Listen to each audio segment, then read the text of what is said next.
Give me 1 minute here, please.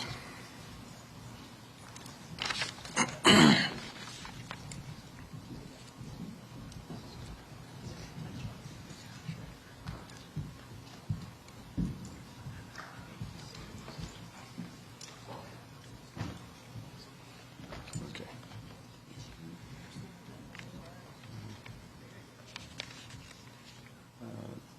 Thanks, Hugh, for coming here. This is a very difficult day to describe what's recently occurred. Logistically, I'll say a few words, and then I would ask that Chief Rahr say a few words, along with Chief Barden, on some specifics of the incident. Would ask that Bishop Witherspoon, who has a relationship with the family affected, a direct relationship through, I believe, his son. I've just got off the phone with the principal at Garfield High School, who's at a district meeting, who may try to attend. But most importantly as well, I have community leaders and sort of the community heart here who are doing the kind of work to prevent these kinds of tragedies. Let me say a few words about what the bottom line is. The bottom line is we have too many guns on our streets. Bottom line is it's too easy to get access to a gun. This message may seem repetitive, but it is the absolute truth in our country, in our state, and indeed in our city. There's a commonality that we see across these kinds of incidents, and until we address the barrage of guns in our city, we'll never be able to make sustainable progress. Kids cannot learn when they are in fear. As a former Garfield student myself, I had the luxury of being able to learn in an environment where there's ordinary noise outside, not gunfire. There's untreated trauma as we speak. Parents, community leaders, students, loved ones. And we will continue to invest in organizations that are standing with me now and others to be able to go deep into the community to assist in the healing process as well. That is equally important when we grieve as a community. Our kids need mental health support, and that's why you see us investing in these kinds of mental health support systems. I can't use the word trauma enough to describe what our children are going through. This is not the first shooting at Garfield, and these kids deserve better. I'm going to ask the Chief Rahr and Chief Barden share more, but I am directing SPD again to look at this area, and I have to make this crystal clear. When I ask for increased attention or increased patrols, it is not to over-police, it is to protect. It is to develop a bond with the community, such that the community feels as though we have an investment strategy to protect them. Tomorrow is National Gun Violence Awareness Day. We had planned an event to commemorate a new memorial garden for victims of gun violence at Martin Luther King Jr. Memorial Park. I'd like to invite all members in our community to join us as we grapple with this tragedy together, as we cry together, as we heal together. I also want to close my remarks by saying that if you are a student or a parent or a community member who has information about this crime, and it was a crime, let's not mince words, please call 206-233-5000. I repeat, 206-233-5000. There are restrictions on how we can go about gathering information and gathering evidence, particularly talking to youth, and we comply with those restrictions. But we also want to make sure that we are aggressively investigating what occurred. And with that, I will introduce Chief Rahr to say a few words. Chief. Thank you, Mayor. I don't even know where to begin. Obviously, I'm the police chief, but I'm feeling the heart of a mother. I can't imagine what this young man's family is going through and his friends. So I'm I want to acknowledge how incredibly tragic this whole thing is.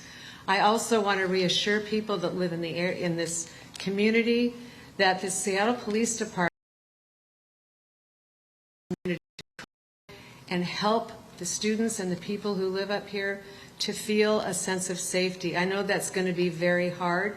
I want to reiterate what the mayor said about we're not coming in here to be hardcore policing. We're coming into the neighborhood to gather with the community, work with the community. We have a whole group of people back here that I'm very interested in finding ways that we can partner more closely with the community. We can't overcome gun violence as only with the police. We have to do it together. So I really want to focus on what we can do to partner with the community.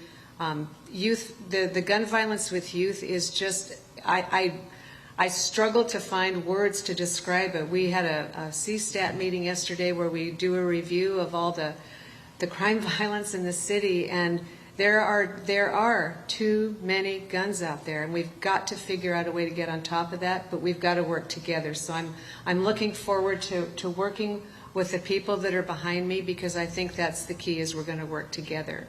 I'm going to invite Chief Barden to give us just a kind of an update of what we know.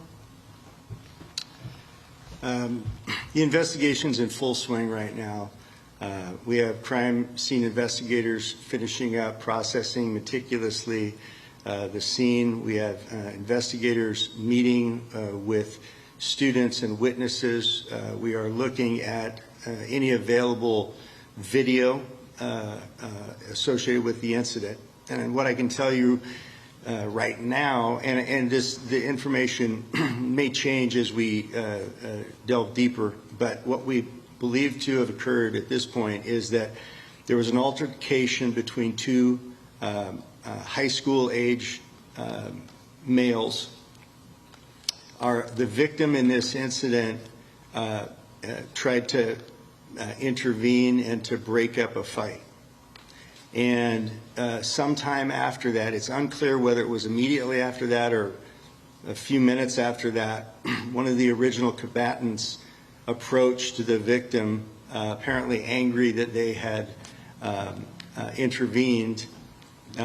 Some words were exchanged, there was some altercation, and then the suspect pulled out a weapon and fired a number of rounds at our victim, striking our victim. The suspect then fled the area. We were able to, when officers responded, they were able to hear from witnesses which direction he went. We flooded those areas immediately with additional officers looking to try to provide security and also potentially locate the suspect. We weren't successful in doing that. I'm hopeful that as the interviews are continuing as we speak, that we will be able to identify the suspect, who again is described as a high school aged male, and we will keep you updated and informed once we hopefully make an arrest in this case. Thank you, Chief Barden. Before I ask Bishop Witherspoon to say a few words, and I'm sure there will be some questions, I want to thank again some of the folks behind me, particularly the Patu family and the organizations that, the Urban Family Organization, that they put themselves in harm's way themselves doing this kind of work. And I want to acknowledge that. It's not easy work. I want to acknowledge that I'm standing with Deputy Mayors Wong, Emery, and Burgess with me, who are fully committed to investing and developing policies to protect our community. I want to acknowledge that we have Councilmember Joy Hollingsworth. These are the streets she played on as a young lady. She is now an elected leader, and she joins with us here. I want to acknowledge Councilmember Hollingsworth. I want to acknowledge Councilmember Bob Kettle, who ran for office to protect our community, who chairs the Public Safety Committee. Well, thank you for your presence, Councilmember Kettle. And with that, I'd like to introduce Bishop Witherspoon here at Mount Calvary. Thank you on short notice for allowing us to use your church for this conference. I know you grew up on these streets. I know you attended Garfield High School. I know this is personal to you. And I know that you too are doing community work to protect our community. And I want to, as mayor, thank you for that. And with that, I introduce Bishop Reggie Witherspoon. Thank you, Mr. Mayor. As a person who is in the business of touching lives and making people better, my heart is absolutely crushed. It's broken and it bleeds. This is a tragedy of epidemic proportion. Friends, we have an epidemic on our hands. We're on the verge of losing an entire generation of young people. This is not a racial issue. This is a human issue. The question begs an answer: what would a young teenager be doing with a gun to begin with? We need to be able to answer those questions. There is a scripture that I subscribe to in Hosea 4:7 says, "My people are destroyed for the lack of knowledge." It is a knowledge issue, so we must come together as the church and as community, because this is not an issue that the police can handle by themselves. I would like to suggest to you that when someone's heart is not right, there's nothing that the police can do for that, but we, the church, and other organizations who are in the business of transforming people's lives, we must collaborate, come together, and believe in the good in these people, and understand that if you get the right information in them, the right knowledge in them, they make better choices. So this is a very complex issue that has layers of challenge. The first layer is knowledge. We need to get the right knowledge into our young people. The second layer is family. We've got to strengthen our family. This young man standing behind me, who is heading this group here, grew up in this church. We got him off of gangs years ago, turned in his guns. We mentored him, changed his life. This is an example of what can be. And we need to know that it is possible, but it was when we introduced him to the supreme being, because we are spirit beings, and you can't rehabilitate flesh and blood. You have to get people transformed through the power of Jesus. Church and other entities that transform people on the inside, and they'll begin to make better choices on the outside.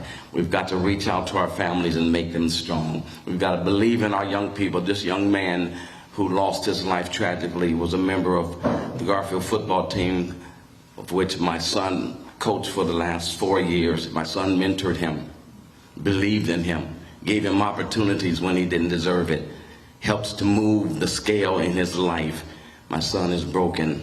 Friends, we must come together and stop this. We must believe that people are better. We must believe that our young people are better. We must get the right knowledge in them. We must love on them. We must corral them and caress them and let them know we believe in them. Let's come together with the police department. Let's it not longer be an issue that kids even have guns. If we can get the right things, the right information into their hands, we can get rid of them wanting to have guns and do violence and things like that. I close with this. 2 days ago, I celebrated my oldest grandson's graduation from high school.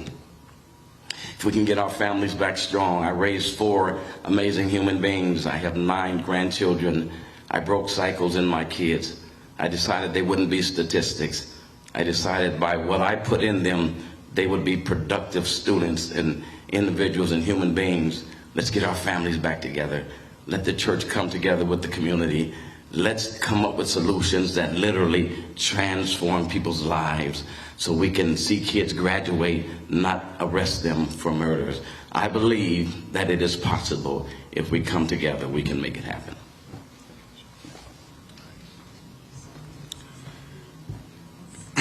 Before I entertain a few questions, we tried to provide as much factual information as we could. I want to say a closing comment to the family, particularly to any parent or any brother or sister. words can't express the empathy, sympathy, sadness, emotion that they are going through. I just hope that they realize that there are loving and caring hearts out here that are with them. We'll stand with them in prayer and love and support as we get through this. And with that, if there are any questions, I'd entertain it. Yes, sir. Mr. Mayor Omari, Salisbury Converge Media. Is our neighborhood, sir, went to Garfield High School, just like you grew up here in the Central District. Just like the gun violence conference down in Lumen Field, with a lot of people here on the stage. My question is for you, sir. What is your message for us that live in this community? What do we need to do? How can we get involved? How do you lessen the gap between the people who are there on the stage and the people who are ready to fight for their neighborhood? From old ladies living right over here to young people, we want to fight for our neighborhood. This is not normal, what we're experiencing. We're not living like normal people living in fear.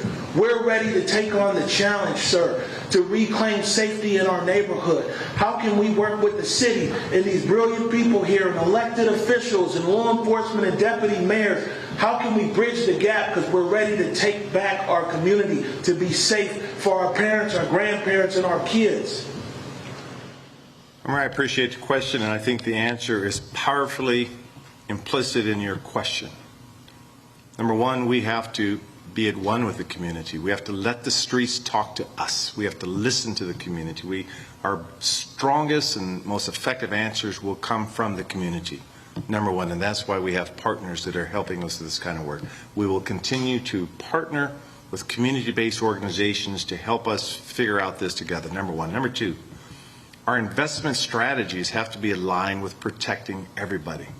And whether that is technology or analytics for crime information, however we use our investments as a city, they have to be aligned toward public safety. And I'm very proud that, again, Councilmember Kettle and the current council understand that protecting communities is our unifying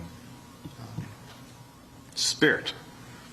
Thirdly, I alluded to my remarks, there's a law, RCW 9.41.290, that is a state exemption law which pretty much preempts cities and mayors like myself from imposing certain laws that I would see fit to impose had I had that discretion. And so I publicly called for our state legislature that are doing some great work in terms of banning assault rifles and doing some of the work they're doing for safe storage. For example, tomorrow we'll have many lockbox events with our community-based organizations. They're all over the city for safe storage. We will continue an investment strategy, and we'll continue to ask our state to allow us to be able to protect our streets better. So it's a threefold approach, one that I am fully committed to. But I started with the first premise, that our answers are going to come from the community, and whether this is also spiritual enrichment. I'm a firm believer in that. I just grew up a few blocks from here. Again, whether it is the kind of police officer that under our interim police Rahr that she writes about and lectures about and is an expert about, that kind of police officer that is truly protecting our community, and again our investment strategy. So we don't need another life lost to be able to implement this strategy. What we need is political will, and we have that. What we need is an investment strategy, and we have that. And what we need is a strong community, and we have that. So we have the components to do this work, and we stand with you. Next question, please. Yes, ma'am. Can you confirm if the 17-year-old died, what the status is? The bishop alluded to it, but do we know what the status is? So I'm going to turn it over to someone that may speak on that. And let me say a few words about procedure. Thank you for your question. Fair question. That there's a process in place whenever there are these kinds of situations on who talks to family members, what information is released to the public. And so that process is very defined, and that's why I'm trying to comply with that process. So, Chief Barden, I'd like you to respond, even if it's a non-response, in either what the process is or whether we're at liberty to respond to that directly. Yeah. When we turned the life-saving efforts over to the fire department, they took this young man to Harborview. I have not been, the last update that I received was that he was in surgery, but that was a couple of hours ago. I have not been updated.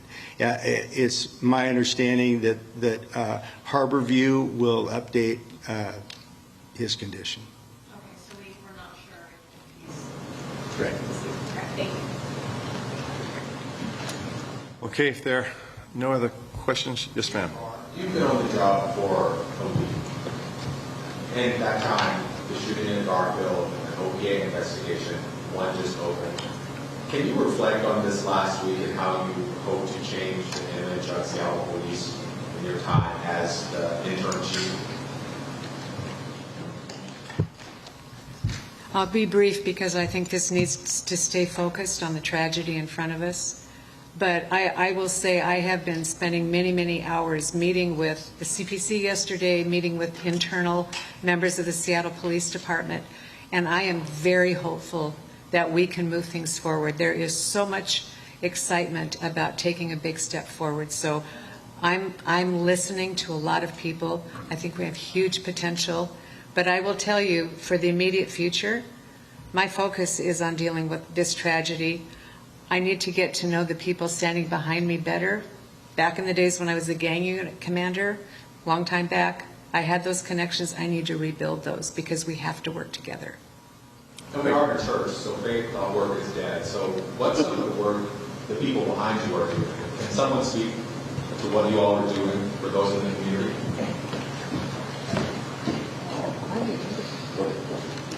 I'm sorry, I missed the first part of the question, sir. Can you repeat it? Yeah, faith without work is dead. Faith without work is dead? Yes. Faith without work is dead. Yes. Faith without, okay. So I'd like to know the work that they're doing for the community. Sure. I'm comfortable with, Paul, would you like to take a shot at that? Absolutely. Paul Patu, and introduce your capacity, Paul. My name is Paul Patu, and first and foremost, I am a member of the community. My parents before me dealt with this same issue, and here we are many years later dealing with the same issue. I think that the biggest issue is our unity. We don't work together. We say we'll work together, but we don't really work together. It's not going to just take one part of our community, but all of our community, because gun violence affects all of us, both directly and indirectly. Our vision for our organization, we have what we call cousins in the work. We're family. From community passageways, the Boys and Girls Club, Southeast Network, YMCA, we're all trying to figure this issue out, and it will not be done with just one organization, but all of us together.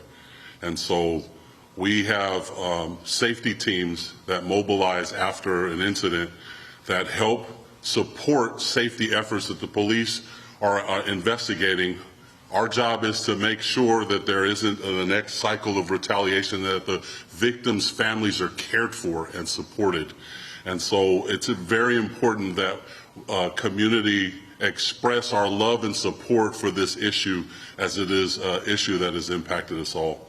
And I think one of the sayings that has really touched my heart as of late is there's an old African proverb that says, when a young person is not embraced by his village, he will burn it down just to feel its warmth. It's time for us to embrace the young people before they pick up guns. And just like Pastor Witherspoon spoke on, my life was transformed in a place like this. And the message was simple, that I was worth something and that God had a purpose for my life. And so my wife and I have given our lives to this in service of our community so that it's safer for all of us. Thank you. Well, I think that's a good note to part on as we continue this work. And again, to the family, thank you this evening. Thank you.